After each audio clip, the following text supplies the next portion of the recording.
Today I am going to make a video that is the story of how this little baby came to fruition.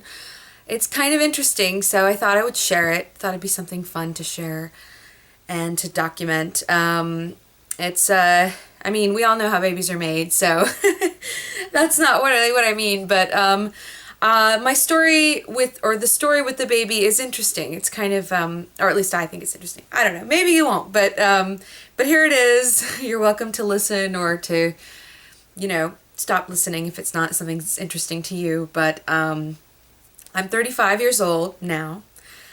And my husband and I were married last year, May of last year, May 21st, 2011. And I was about to turn 34 at the time. I turned 34, or my birthday is June 8th. So I had kind of started thinking about children. We always knew we wanted children. My husband's 5 years younger than me. So he's 30 now. He was 29 at the time that we got married. His birthday's in February. And we knew we wanted kids. We talked about it. I wanted 3. He said 2. We were like, okay, so we're thinking probably we'll end up at 2. And we're halfway there. But being that he's younger, I think, it was always kind of abstract for him, which was similar with our getting married. It was more abstract.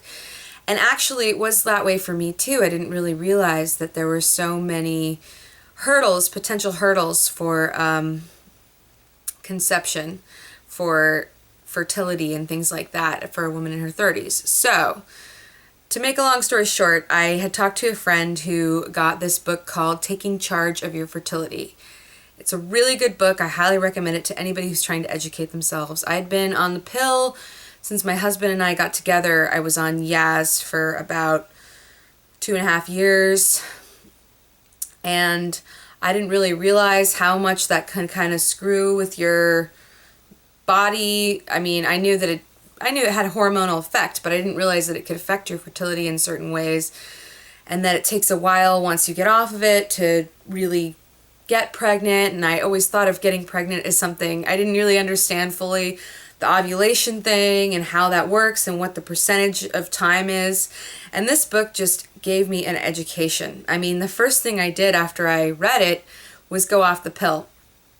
Even though my husband was not quite ready to start trying for a baby yet, and I was starting to feel ready because I was starting to feel panicked, but I was trying to be patient as well. Even though the numbers were kind of starting to scare me when I realized that women in their 30s can have more issues and, you have to figure out your cycle. So I went off the pill and I got a diaphragm, and that didn't work out, so we ended up actually getting the Today's sponge and using the Today's sponge as contraception after that because the diaphragm was uncomfortable for my husband. But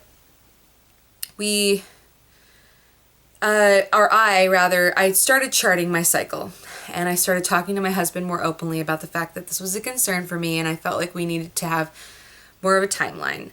And he was receptive, but also freaked out, which is totally natural, and I'm not, I don't begrudge him that. I'm not surprised about that. It was surprising to me, too. I always felt like we had, more time, or I always felt like time was less of the essence than it turns out it was. But I was also really starting to feel ready for a baby, and I had started to feel that way even a year before our wedding. I knew I didn't want to have a baby before our wedding or anything like that, but I knew that I was starting to really feel like less abstractly and more practically I wanted a child. So I went off the pill and I started charting my cycle.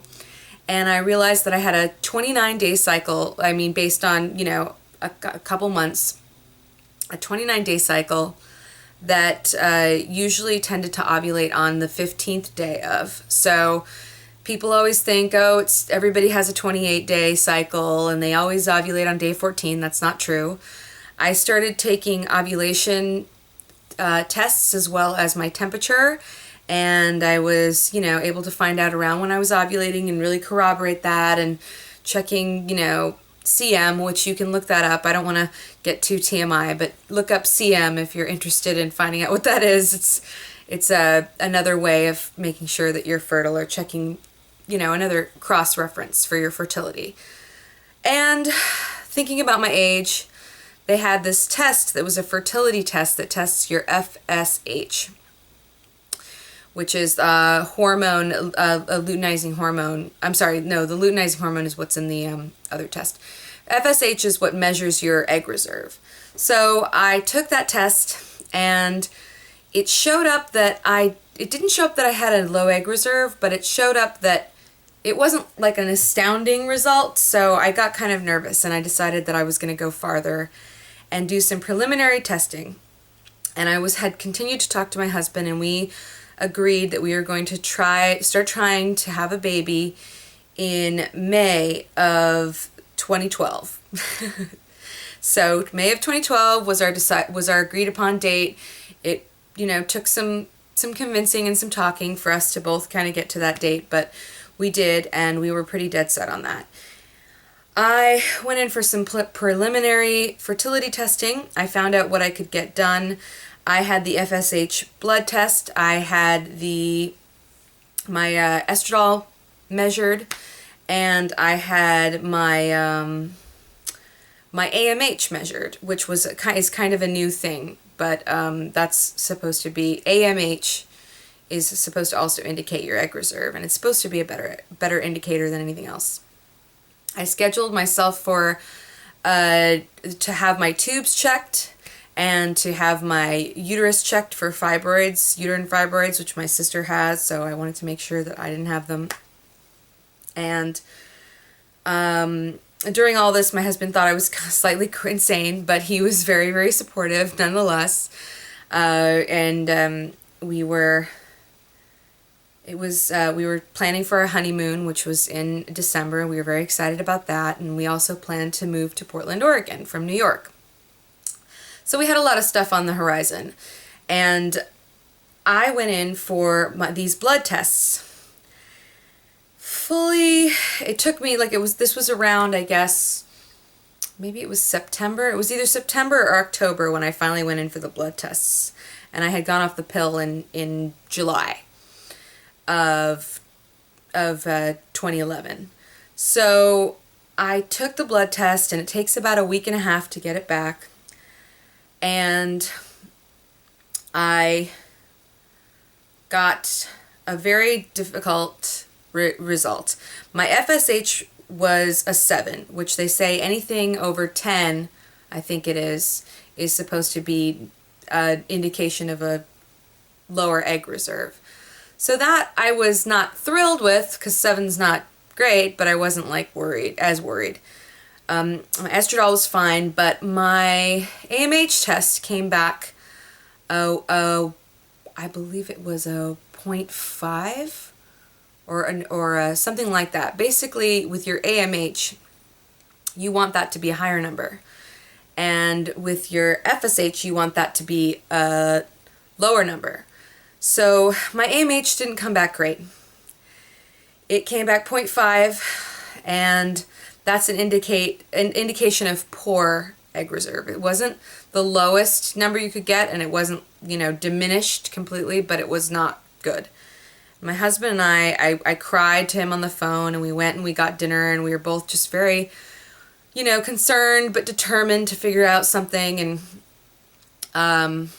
I had that same month, I had my tubes checked. They run dye through your tubes, and that was pretty clear.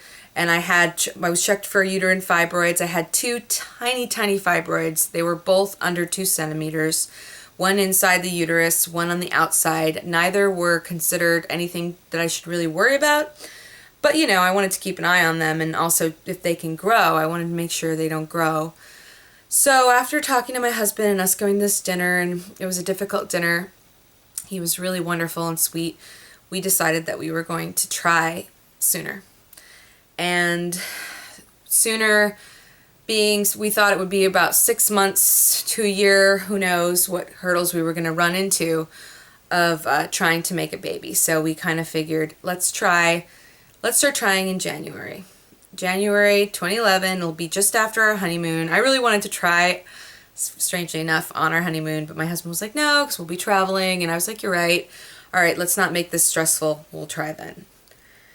So that was all in, I believe, it was all in October, November.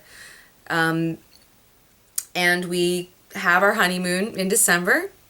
We go to Thailand, and we were going to originally go from Thailand to Burma, but it didn't really work out, so we ended up going to Cambodia, which I've always wanted to go to. So we went from Thailand to Cambodia, and then from Cambodia back to the Thai islands for the really honeymoon beachy part, and then we were going back home, back into Bangkok and then home.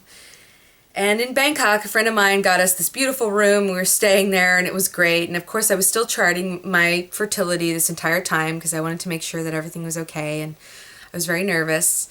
And I was still 34 at the time because it was December 2011. And right in my fertile window, my husband and I, one particular night, just decided not to use our sponge and just left things to fate, and didn't think anything of it, really, either of us. I mean, it was kind of in the back of my mind a couple times, and I thought about it a little bit, but I didn't really think much of it because it was one night in my fertile window. It was the day before I would have ovulated. It was just kind of, what are the chances? And I just didn't really think much of it. Continued to have a honeymoon. We went off to Cambodia. I think it was the next day, the following day, we were flying into Cambodia. I was having cocktails everywhere and coffees everywhere, and we were being very active and having a lot of fun.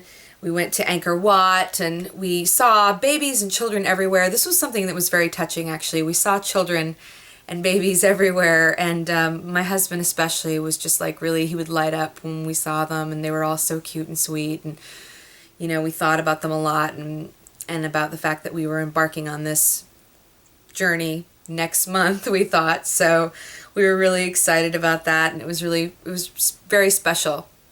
We had such a great time.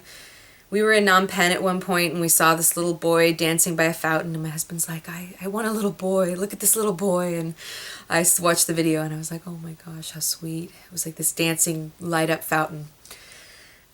So and I had gotten a cold. I remember this too. Like when we first were traveling from Angkor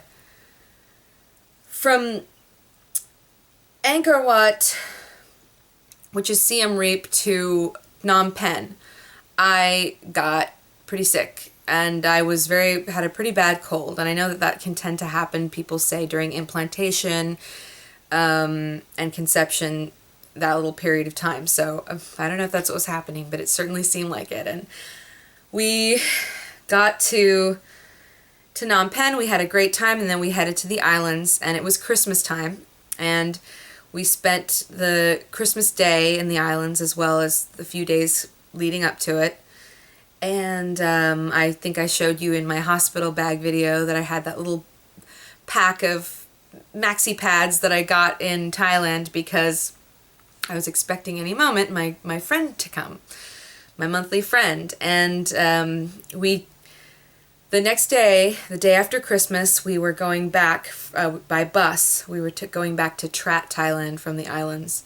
And then we were going to head back into Bangkok, spend a day in Bangkok, and then go home. So we were in Trat for 2 days. We decided to spend a couple days there. And I was there. And my husband, actually, the night we got there, decided that he was going to get a tattoo, and he got this cool tattoo. It's actually the Chang Beer logo. It's very cool, like 2 elephants and a fountain. It looked amazing, and I really wanted a tattoo as well, but we decided that I should sleep on it because it was late and we just didn't know. And he's like, think about it, make sure you want to, because I was kind of picking things out of books. I was really interested in the Thai tribal tattoos, but my husband really wanted me to wait. And thank goodness, because the next morning I realized that I was still charting and still temping this whole time, and it was, I was supposed to be my period, basically, and it didn't come. And I'm pretty like clockwork, but I also knew I was traveling, so things could change. So I really didn't think I was pregnant. I really did not think I was pregnant. And at breakfast, I finally told my husband, and it was not like easy to tell him, but I was just like, so I'm not, but I should probably take a pregnancy test before we go over and I get this tattoo, just to make sure. But I'm not. I'm definitely not. And he was like, oh my gosh. And like it was kind of funny. It's very funny to me how he was just convinced I was almost, you know. I don't think that he really fully thought so, but he was just definitely like, oh my gosh, you know, and after all your craziness, because I really was an insane person. Ask any of my friends, ask anyone. I was a crazy person, worried about not being able to have a baby and wanting my baby so bad. And, you know, I had this fertility monitor and all these pee sticks ready and things ready to just for this big journey we were going to embark on that was going to take 6 months to a year to 10 IVFs to what have you. I was pretty prepared for a big challenge and scared, you know. So we went in Thailand and we found a couple like pharmacies, drugstores, and we had to try to figure out how to ask them for this pregnancy test, and finally they were able to figure something out, and we bought 2 tests. And I took the test. We went home and I took the test, and a tiny bit of a line showed up. And I don't think my husband knew what that meant quite, because he didn't know that any line, that there's this hormone and you only make it if you're pregnant. But I knew, and I was in shock. We actually got a picture of me, and I'm like this, because I just did not believe it at all. And my first reaction actually was like, oh, I don't get to get a tattoo now. And my husband was like, are you crazy? And I was like, I know, I'm in shock. I didn't believe it, even though I was sitting and looking at it, and it was this very faint line. And we went back to the store because we were like, okay, we got to go back to the store. So we like ran, we hightailed it with like both of our hearts at our chests, and got 2 more tests. And I took 2 more tests just to see. And sure enough, that very faint line was on both of those tests as well. So I had 3 tests. I remember I lined them up and we took a photograph of them. 3 tests that had this faint line and were positive. And at that point, my husband was he believed it. And I still didn't believe it. I was just like in shock and like couldn't handle, like it was too amazing. And this one time, and I'm 34 years old, almost 35, and, you know, I had this test, and it was just like too unbelievable and too wonderful. And too lucky. So I went and I really wanted to get more tests, and my husband was like, no, you're gonna wait, listen, you are. And he came over and he hugged me and he kissed my stomach, and he was like, got a little weepy thinking about it, and thinking about, you know, telling his dad and all this stuff. And I was just like, oh my gosh, I know, this can't be happening, this is too unbelievable. And we got more, like the next day, I think I bought 3 more tests. I was out of control, and I took it, and I waited 24 hours. We got into Bangkok, and I took another test like that next morning. I could hardly sleep, and I was definitely feeling like some soreness in my chest and some symptoms, but I couldn't tell if they were in my head or not. And that same faint line was there, but it was still very faint. I remember I went on my baby boards, and I told everyone, because I had been on these baby boards following other people's stories and getting advice from them. And it was unbelievable. I mean, I didn't even know what to do, and I really wanted a digital test, and we were trying to find them everywhere, but you just can't find them in Thailand. So I could only get the pee strips that, you know, show this faint line, and it was getting a little bit darker, but not really getting darker, so I just didn't know if it was indicative of a chemical pregnancy or what was going on. Although it was past my period, I just didn't know. And it was a long plane ride, and I snuck another test. I didn't tell my husband about this, but I snuck another test, and I took that test in the plane bathroom, and that one was also positive, still very light, but positive. And I would just like check and make sure I was still sore and make sure I just could not believe it. And we were both just, from that point on, my husband was very careful with my, you know, carrying my bags for me and taking care of everything for me. And we were just really handling me with care. When I got home, the first thing I did was go to a drugstore and get a digital test. And I waited until the morning to take it. And it said pregnant. And that's when I think I truly believed it, although I still had that first trimester to get through, and that was very, very hard and very scary. And I think I told my sister that night, and then we told a couple of people, like my parents and my husband's parents, pretty early on. But other than that, we tried to keep it a secret. I didn't keep it a very good secret from the majority of my close friends, and I'm pretty much an open book too, so I figured if I went through a loss or something, as terrible as that would be, I would probably want to talk about it anyway. So it was right for me to tell people, I think, in the end, but it was hard, and it was unbelievable. And it was our miracle baby, our miracle honeymoon Christmas baby, conceived somewhere around December 10th or 11th, and was just, he was there with us this entire time. It's just unbelievable, and I'm so grateful and so happy. I don't know if this was a fluke, and it might be that next time we try it's a little bit more difficult. It might just be that these tests can be fallible. We're just going to have to see, but this is a miracle and a blessing, and I'm so happy and I'm so grateful. And actually now I'm going to I want to pan in on my little one. There's my little one. I'm so grateful. And now here's his little room. And yeah, we're having a baby. We're having a baby. I'm 37 weeks and 5 days today. 4 days, I'm sorry, it's Thursday. 37 weeks and 4 days today. And I could have this baby at any moment, this miracle baby. So that's our story. That's how it happened. Thanks. I'll see you next time. Thanks for listening. Bye.